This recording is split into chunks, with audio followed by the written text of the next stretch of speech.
My name is Rhapsody and welcome back to what may be the final episode here in the Monster Train Herzal's Workshop challenges.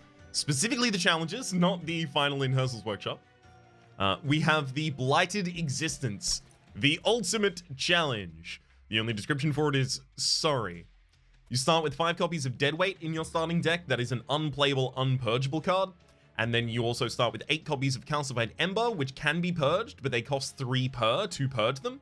And then Magic Hand, cards are not discarded at the end of the turn. Now, I've thought of a couple different ways around this, right? And a lot of them are based around rare cards, right?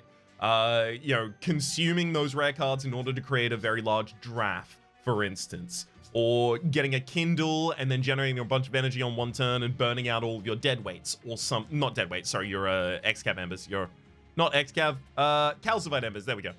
I thought of a couple of different ways of doing things like that, but honestly, they were so marginal that I've decided to just random here and see what we get.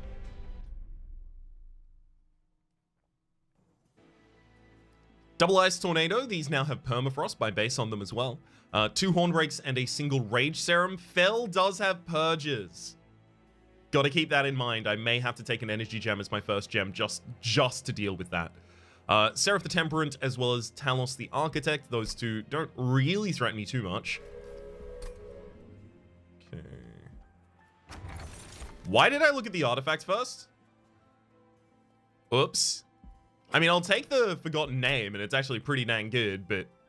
Well, is it? So Firestone Housing gives me the ability to get a unit... Ooh. Stygian Banner over there, and then there's another Merchant of Steel, so I could get a Stygian Banner unit here, upgrade it 2 times over the course of the next 2 Merchants of Steel, and then dupe it. Have a 3rd level upgraded unit. Hellhorn is my champion as well. Okay, so like Siren. God, there's a couple things there that would actually be ridiculous. How often are we going to be able to play 3 spells in a single turn? I'm taking Firestone Housing. Okay. I knew it was going to come down to Reaper or Brawler. I knew if I saw Wrathful, I wasn't going to be taking that, so... This doesn't necessarily ease up my decision in the same way previously. We might have had an easier decision. I'll take Reaper. I'll try and diversify into Brawler later on.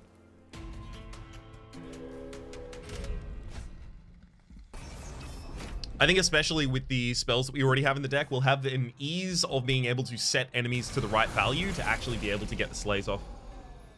Just gonna turn this down a little on my side. There we go. Like here, I probably Hornbreaker and then Ice on the top floor.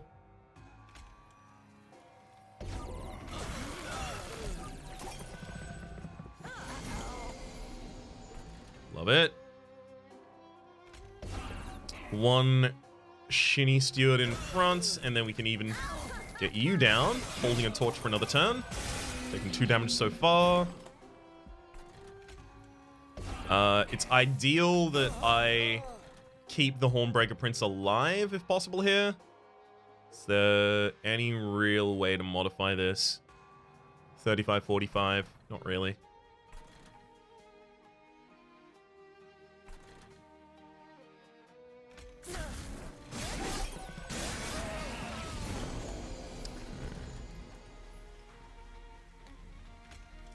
Let's go Frozen Lance and then a Horn on the bottom line, and then I'm going to use Calcified Ember on each of these climbs. Can I use it here? I'm suffering 3 Pyre damage effectively to do it. Attack, hit, attack, hit, attack. We actually end up losing. But then the Chains decided doesn't deal that much damage to me. Yeah, I need to start getting rid of some of these Calcified Embers. Otherwise, we're going to have so many hands that look exactly like this one.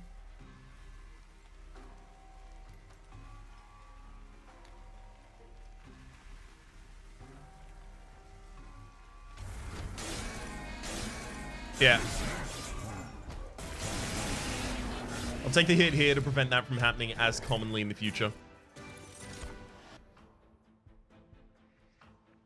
Welder Helper could provide all of the scaling defense that we need, but we're really looking to provide that from the upcoming Stygian unit. And with how much our deck is junked, It's really hard to take things that we don't think can give us some sort of value in return.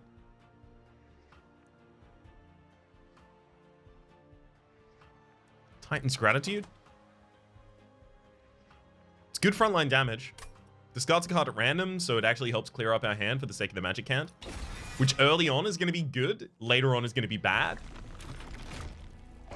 Come on. Okay, large stone. Find the shark. That's the shark. We'll take shark. We'll take a large stone on the shark. I'm not going to do anything else here. I will be going over to the Merchant of Steel and looking for a reroll. Then I'm also going to be looking for a dupe. It's going to be really hard to get slays on our champion while doing this, though. Wonder if maybe I'm unaccounting for that fact, or under-accounting, rather, for that fact.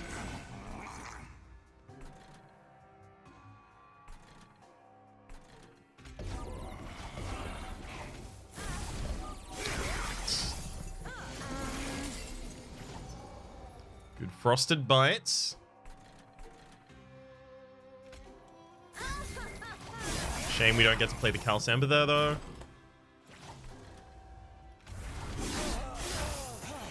Fine, we do get to play one that turn at least, though. And again this turn.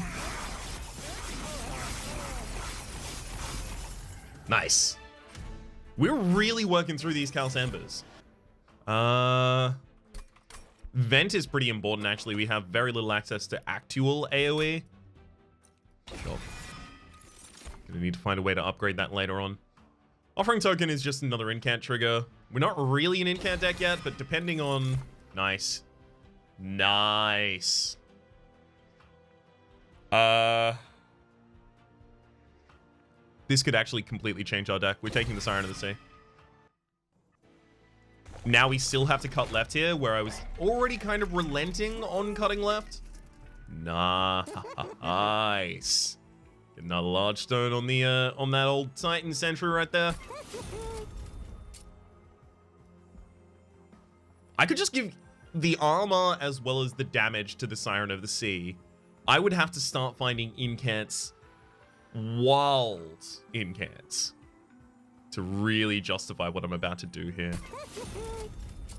But I think I do it.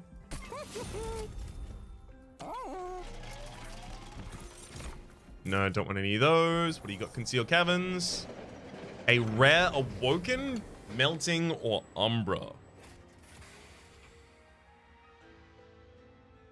Melting could give us the ability to get rid of the dead weights for the sake of a draft, but then we get one draft that we put down once and then it dies. So it's really about just clearing out our hand. What else? What else? Awoken? It seems like Awoken's going to be a lot related to draw. It's going to be a little bit of a problem for us, maybe. Although it could also be Stings. Gives us the Vine Mother in some way. Probably don't want another priority banner unit, though. Alright, let's look at the Melting Remnant. Wasn't the ones I was looking for, but I can take that Remnant Pact. Pop that on, just honestly, the Siren of the Sea.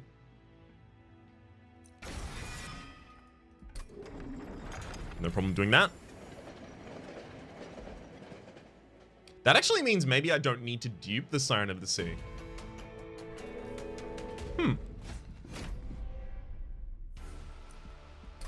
Right, because then I set them up on the bottom line, and then they relentlessly ascend to the next line afterwards.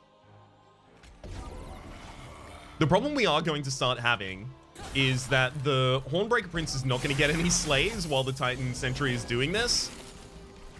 So we need more scaling on this floor, and I'm trying to provide that using the Siren of the Sea. Maybe duping the Siren of the Sea, going for a capacity gem after this. When I say maybe, that's actually my plan.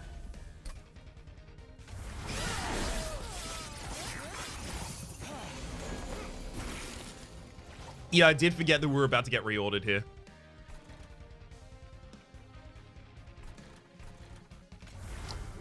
Definitely forgot that. Whoops.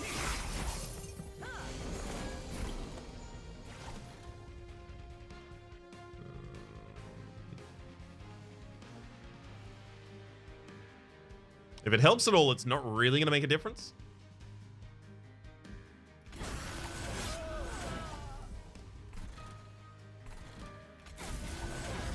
Literally, like, that shark is going to do all of the damage for us. So it's doing 470 on this floor. Feel like that kind of makes my point right there. We only have the one Cal's Embers left in the deck? Because if we do, I just need to play that. No, we have two. Now, yeah, I could put the Titan Sentry on that floor, but I could also just play that Calc Ember and then get the kill next turn.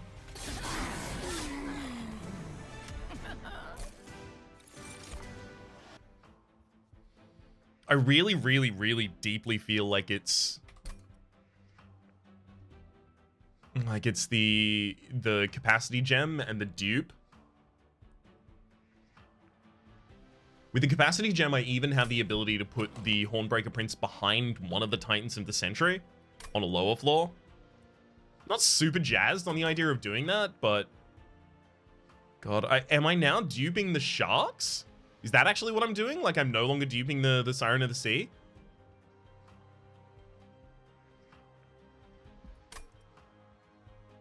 Oh my God. I think that has to be it, right?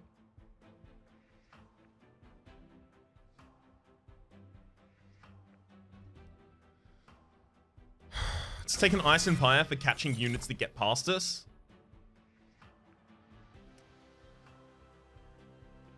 Not super keen on this.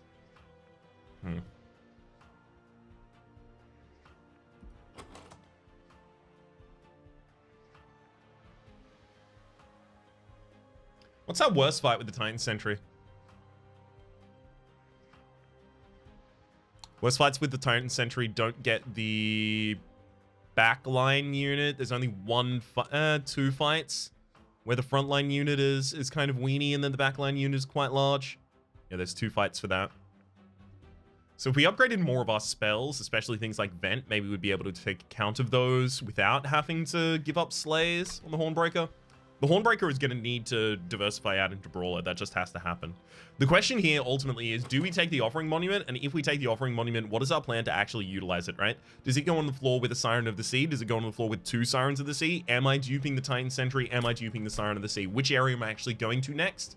It feels like Forgotten Boons, Hellvent, Stygian Banner 100% of the time for me here. But what do I dupe? Is it the Titan? Is it the Titan?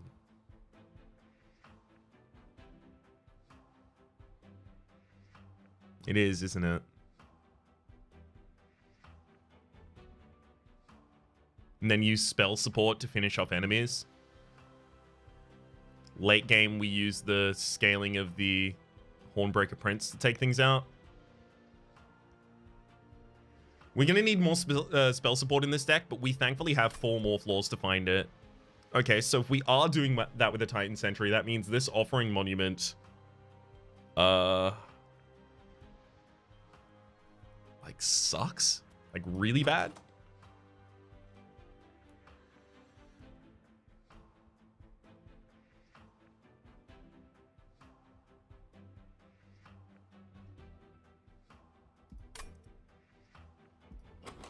Does it? How many deadweights? 1, 2. Okay, so it's 7 deadweights, 1 calcified ember. The thing is, the faster I draw, the faster I end up with a hand that's just deadweights, and then I can't get rid of them. And yes, that's exactly the reason that I should have taken Deep Offering as the previous selection over the Ice Empire, if I was specifically worried about that. I can't be specifically worried about that, which means I'm not an incant heavy deck. I'm an incant support deck, which means that I go capacity, which means that I dupe the Titan Sentry, which means that I skip. Sorry, that took a little bit of a little bit of old nut work there. That's the nut, as in like the walnut, the brain. A little bit of work to nut that out. It's Icy Silophyte right there. Not super jazzed about that. Definitely take the Titan Sentry. Get our Brawler. Nice. Okay. Now rage support also achieves the same kind of limit, same kind of thing for us. Yeah, feel free to have everyone on every floor. I don't give a toss. I still have to set up low if possible. How possible is that actually?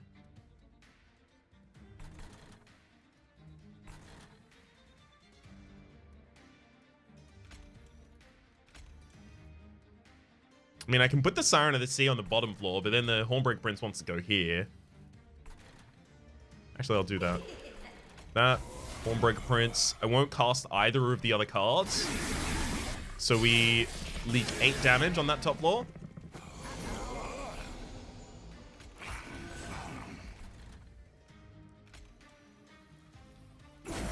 Now we leak 8 damage on that top floor. But we confirmed the kill on the Collector. Nice. And we started getting the scaling on the Hornbreak Prince off. Could hardly be more pleased.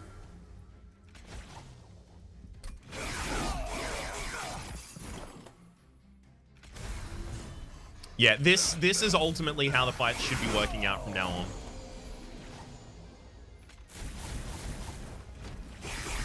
Leave him with 1 HP.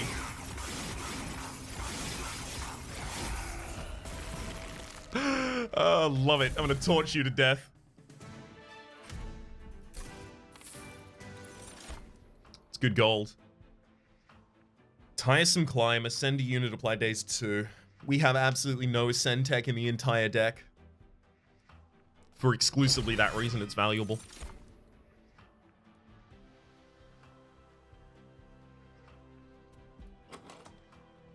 Ice Storm is really good at holding +10s, but so is the Vent, so is the Titan's Gratitude, so are both of the Ice Tornadoes. It could hold a +20 and consume, and I'd be fine with that. Just letting it kind of be like a very powerful clear for us. When's our next Merchant of Magic? We probably want to go Merchant of Steel, Concealed Caverns. Not only do we have the Pyre Stone, so we have a couple more abilities to throw upgrades into units, but also the Concealed Caverns has the opportunity to give us events that allow us to capitalize on all of the Blights that we already have in this deck.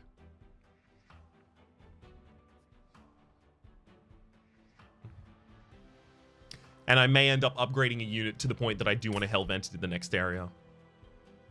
Which means that it is... And Trinkets... Yeah, we're definitely going Trinkets and the Concealed Caverns there. And then we're probably even siding with the Hellvent and the removal in the final area. So it means we have no more Merchants of Magic on our actual natural path. So I'll skip that.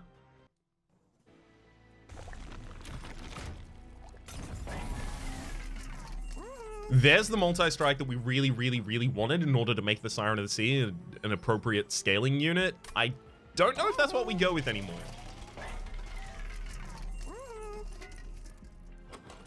We're getting closer and closer to the point that I think the Siren of the Sea actually needs to be removed. We need to focus even more heavily around just the Titans and the Hornbreaker, as well as the spell support for those two. I don't cast enough spells with enough regularity for the Runestone to be more effective than just like a +25. I mean... I only get to naturally cast Endless on one of them, so I guess I'll make the other also Endless.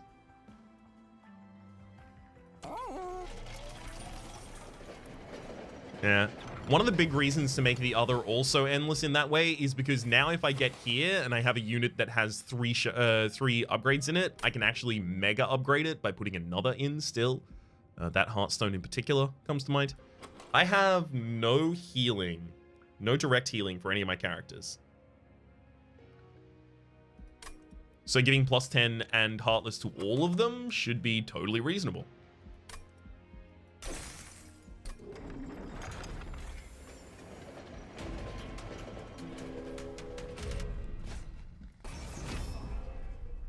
This should be totally fine. All we have to do is have a Titan freestanding on the bottom floor. Perfect. Titan freestanding on the bottom floor, another Titan standing on the mid floor in front of that Hornbreaker. So we have the bottom line killing out the sycophants, and then the second line is effectively just defending the Hornbreaker as they clear up the overcharged.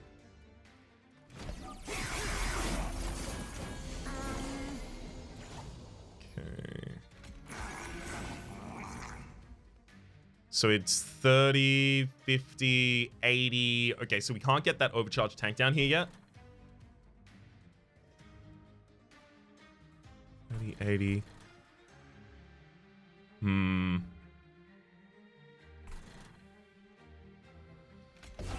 The enemy is getting a lot of damage on that Titan Sentry. We're not exactly directly next to our Remnant Pact yet.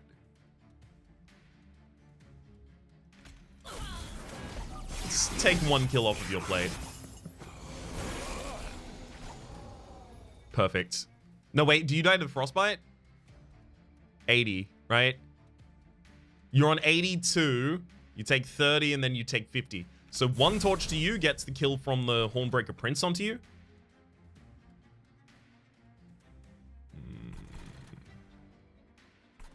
Alright, I'm going to save even more HP here on the bottom line. It's really important we line up as many slays as we have the opportunity here to do. So the front line takes the hit and dies to the Titan Sentry, and then the back line does 70. That's not going to do it. 30 plus 70 is 100. Okay, yeah.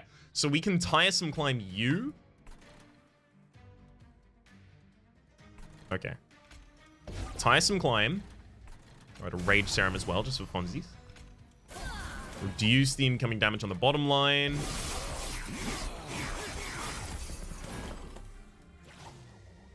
This one's just short of slays as well. Well, fine. We'll use Titan's Gratitude and then make sure that we actually get that one. And then on the top floor, I kind of want to buff the Siren of the Sea as much as possible, so take those 2 kills. It also means if we do end up getting an Endless here, we have the ability to play it on the top floor too. Yeah, never really expected that to be much damage on the bottom line. I do kind of want to draw towards my Endless though, so I'm going to cast 2 cards here. Although at the very least, the Titan Sentry has Endless.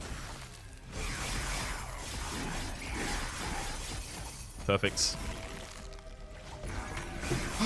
Goodbye, Crystal Cloak. And hello, money. Another tiresome climb.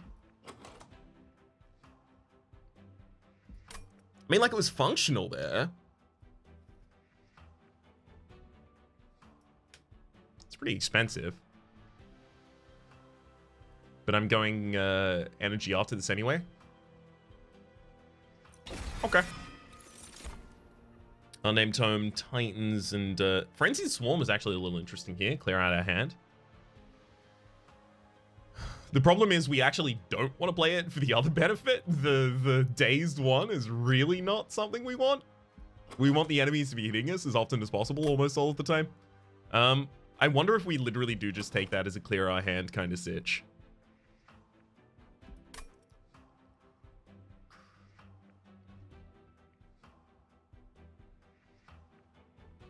Fine.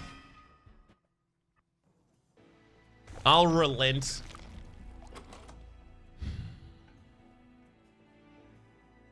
Do I just dupe another Titan Sentry and then like overstack them all on the... No, overstacking them isn't good. Just dupe another Titan Sentry, I guess. There's Herzal's Horde. Got artifacts over there.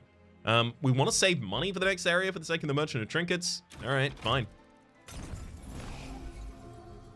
Well, hey, we know that those shiny stewards are basically unplayable.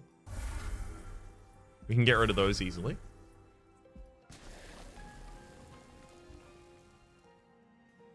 I'm pretty sure the Siren of the Sea is the right choice here. Maybe if I'd given the Siren the multi-strike, or rather, sorry, the Titan Sentry is the right choice here. If I'd given the Siren multi-strike, maybe I'd relent on that. Maybe I'd go the other direction, but here we are.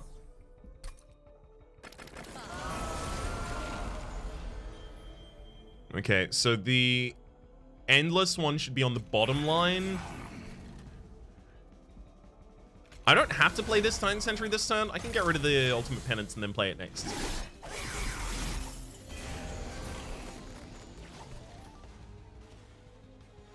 And in fact, I may not even want to play it yet. So hear me out. The Hornbreaker Prince misses out on a Slay if I play it right now. So instead, I'm going to go extra Titans on the top floor.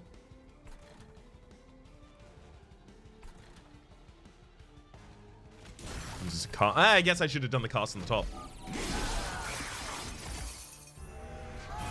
For the sake of the very, very slight stat growth we could have gotten.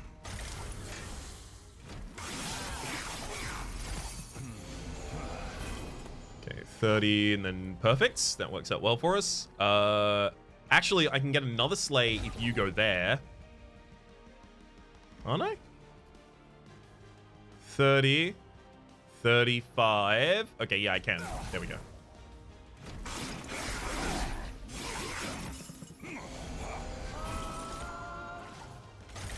So those tiresome climbs should really just be about setting up slays for us.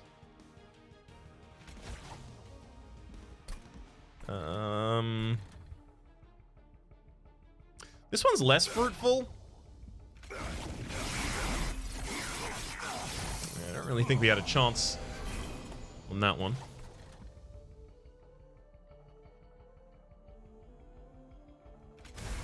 This'll do it here, though. Right? 30, 70. Actually, no, it won't.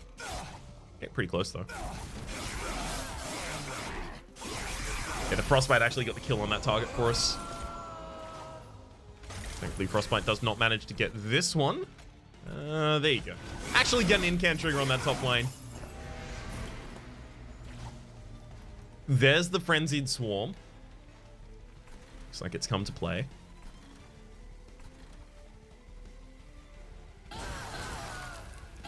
I'll do that next floor if I do it on any floor, for the Hornbreaker Prince to actually get another turn of hitting the enemy.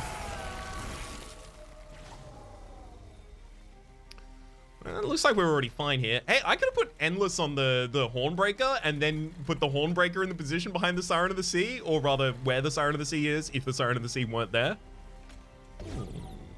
Interesting. Alright, Trinkets, bail me out of this nightmare! Please. What? Disregard. I mean, yeah. Yeah, disregard. It's totally good for us. Hoarfrost Effigy could be actually important in terms of killing the Seraph fast enough. Don't have to give it permafrost. It already has permafrost by base just by being in a magic hand cam. Okay, yeah, that's actually what we want to do. And then it's energy.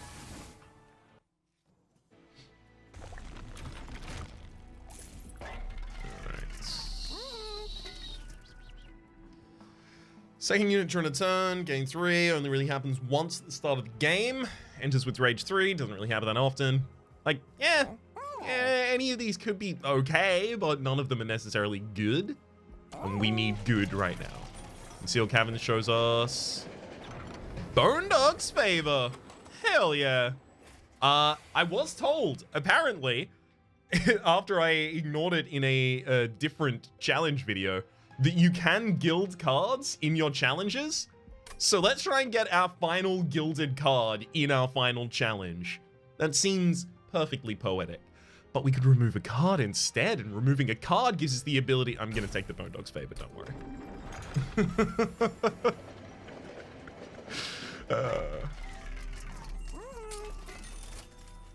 Conserve energy between turns. I mean, I kind of want to conserve energy between turns. There are a lot of turns where just utilizing energy does nothing for us. That Vapor Funnel actually... No, does the Vapor Funnel do anything? No, because I have the ability to put a Titan Sentry on every floor, so that Vapor Funnel is actually not necessary, even slightly.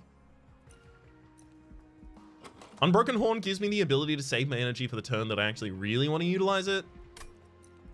So I guess I'll take it. Not super enthused about it. I'm not super enthused about any of these relics, frankly. Okay.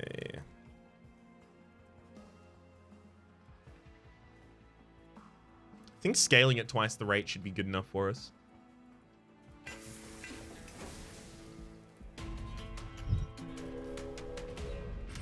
Also easier for us to get our initial slay there up against an enemy with 100 HP. Almost enemies restore all health when they move up a floor. That's pretty rough. That means they remove all of the... Dang, that means they don't remove all of the frostbite. They just don't take damage to it.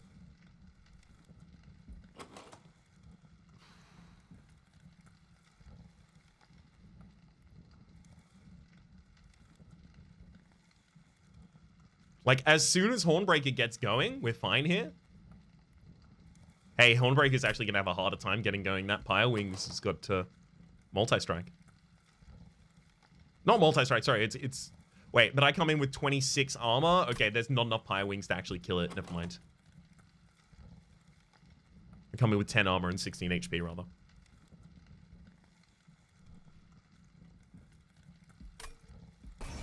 I think we can do this. I think it's probably going to cost us 28 HP.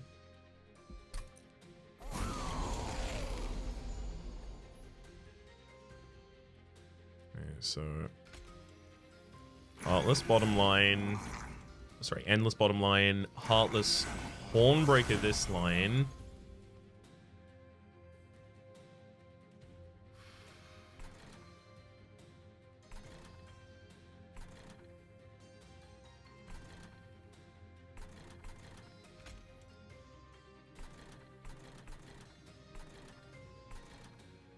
I really want to tiresome climb, but then I have to find another 20 damage out of nowhere.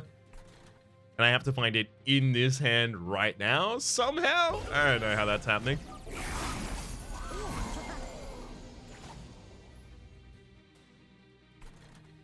Okay.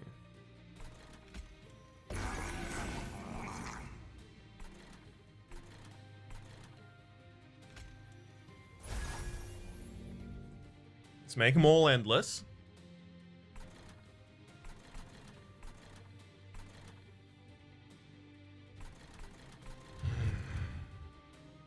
And leave the Tyson climb in hand.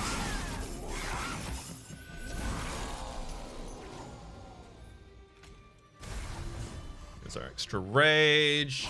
There's a nice tornado. We finally get our first kill off.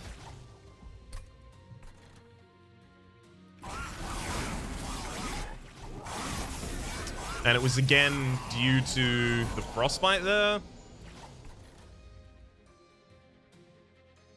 Wait, no, it does look like we scaled from that.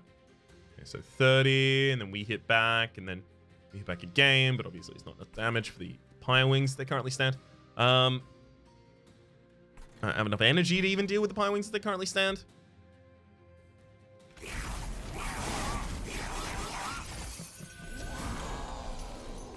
It's okay, though. We are now scaling. The Hornbreaker is going to be fine.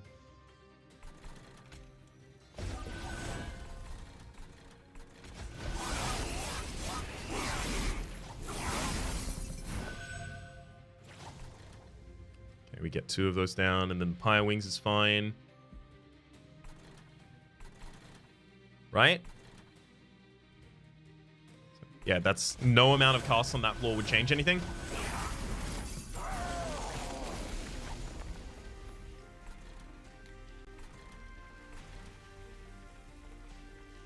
Allowing you to get frostbitten on the bottom line is actually pretty important.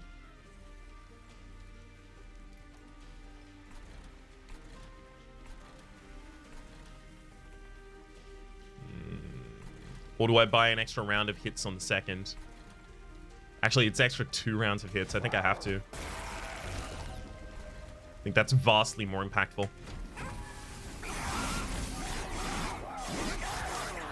Thank you, Bone Dog, for the off and the little bit of healing right there. What did we take? 19. We healed up 5 from the Bone Dog or 3 from the Bone Dog? 5? Okay, so that was 24. I said 28 damage. We took 24. It's pretty good. I think that's relatively accurate. If we had more rage support in the deck, then maybe Rage Serum, but we don't. And a hard pass on these as well. Okay, we now need to find the cobble bid. Just 100% if we really, really, really want this to go well for us. Other than that, probably dupe the Hoarfrost effigy.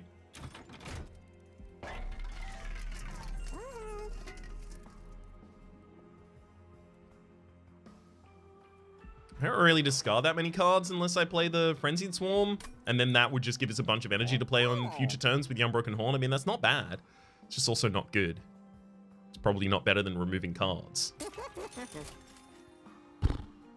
Yikes. We hard whiffed constantly here. I'm gonna take Boons of the Blacksmith to try and save a bit of HP. Use the Merchant of Steel here. Get the final Endless on another Titan Sentry. Yeah, I think that's actually the way that we go. Then we purge. Let's go to the first one. Purge 2 Shiny Stewards.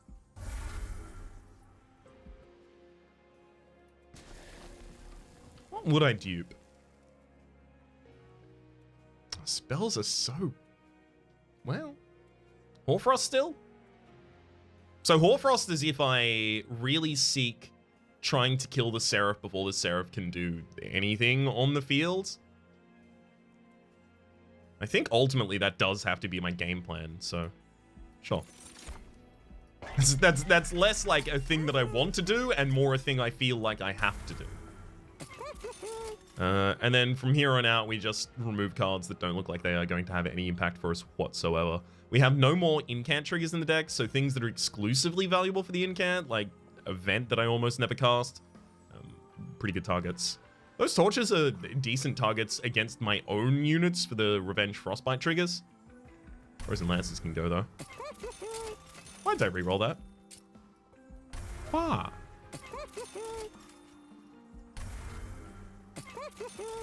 Yeah, without the reroll, I would have had the ability to buy one more.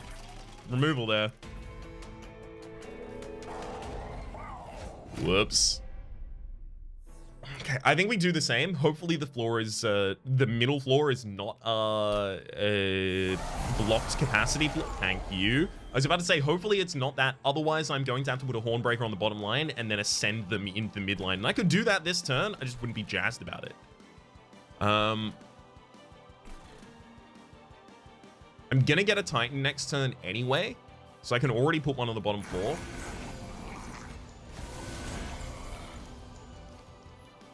Also, kind of want to tire some climb here. Save myself 15. Also frees up a slot in hand, which could be important. Nice.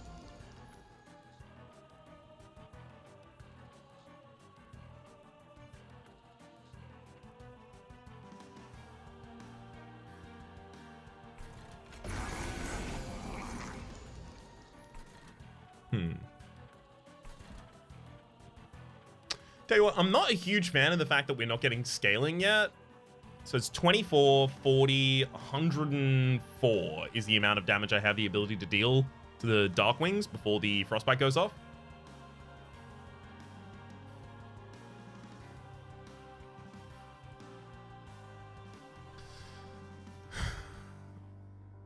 But I don't have the ability to reach that without using Ice Tornado, and that could possibly kill the Lightwings, which would heal back up the Darkwings. It could also just hit Seraph a bunch of times, and I do want the Titan Sentry to take a bunch of damage here if possible. I think this is what I do. So we get the kill on this floor, but we also get more Frostbite on Seraph. And we already know our end game plan. Totally fine. I mean, we already have the Endless on this bottom line. Like, I don't care. I can torch my own unit. This is fine, though. Now the Hornbreaker Prince gets their first Slay. They're also the Endless target, because now all of these units are Endless. I'm glad the bottom floor is the capacity limited one as well, because it gives us a retreat spot for the Hornbreaker.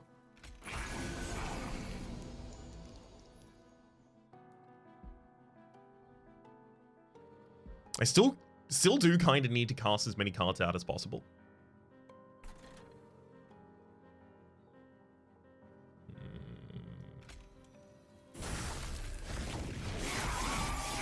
Slay triggers matter.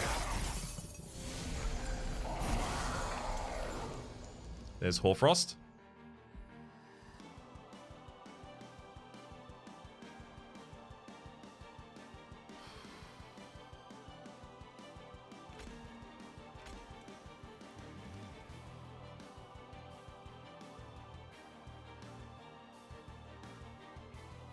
Yep, I'm doing it.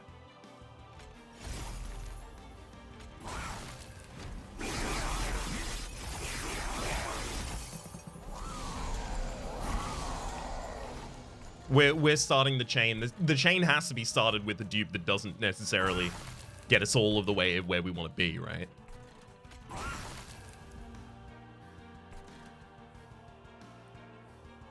Okay, 100, 102. It's not time to get rid of the frenzy yet.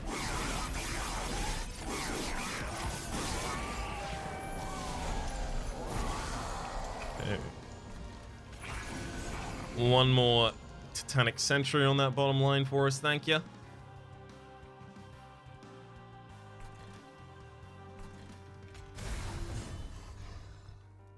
There's another Frostbite thing in the deck. Actually, also, we only have one more wave remaining, so I'm going to save 30 HP here on the bottom line.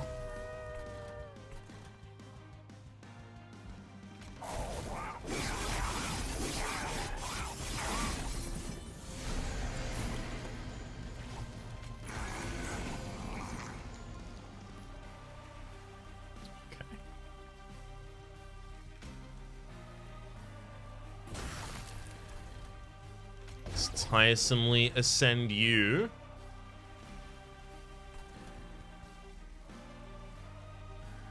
I think I frenzied swarm on this floor. Giving myself a legitimate draw here.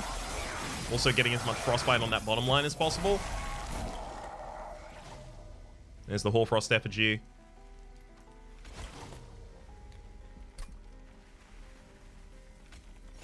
Got him. I also had the ability to play the Hornbreaker Prince again on the top floor behind the new Titan Sentry, or the newest Titan Sentry in terms of its HP at that time when this one's dead. And that would have been enough.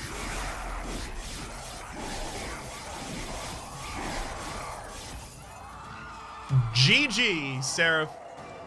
And GG, Herzal's Workshop challenges as well.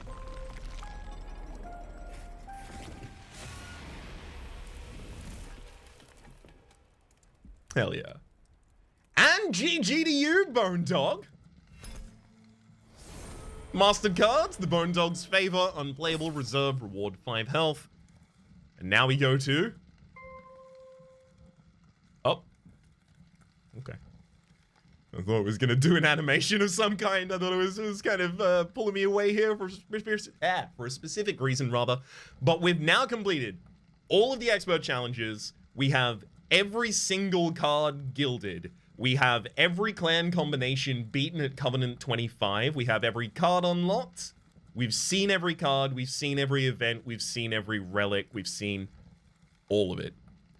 We have officially completed this game. That's not to say the game is over, mind. That's how roguelikes work. But we have officially completed the game. Oh. One hell of challenge right there. I do think it was a lot easier than I'd already built up in my head. I think getting rid of as many calcified embers as we did in the early game there was really, really valuable, despite the fact that it cost us things at the time. I think that every single time that we slowed down to effectively have a 5 or 10 minute dialogue about whether or not we needed some specific thing and how that was going to influence our run, I think the key examples of this are, especially after the first Talus fight, the amount of time spent deciding what the next path, what the ultimate deck, what the gem that therefore we needed was going to be. I think that all of those definitely returned dividend. I think it kind of proved the value of that extra second that sometimes you really ought take. For the moment, though, my name has been Rhapsody. The name of the game has been Monster Train. Hopefully you've been enjoying yourselves. There is a playlist in the description down below with all my content on this game, past, present, and future. Next episode, we are going to probably start looking at... actually, you know what? We'll probably go and do the Awoken stuff to relate to the new keyword, the cultivate keyword that got added in the most recent update. And then we'll play around that for a fair bit of time before we come back to try and finish off the final in the achievements that I still have to get. In particular, I still need to win a run without collecting any artifacts. I also need to defeat Talos before her combat phase. I need 50,000, points in the daily challenge. And then the final one, this is going to take us a while, I feel. How to deck builder. Win a run with 0 cards at the end of the run. That one's going to be a little more difficult for us, so we are going to have to find ways to manage that, but that's going to be after playing with the new patch in the next episode. For the moment, my name is Rhapsody, the name of the game has been Monster Train. Hopefully you've been enjoying yourselves, and hopefully we'll see you next time.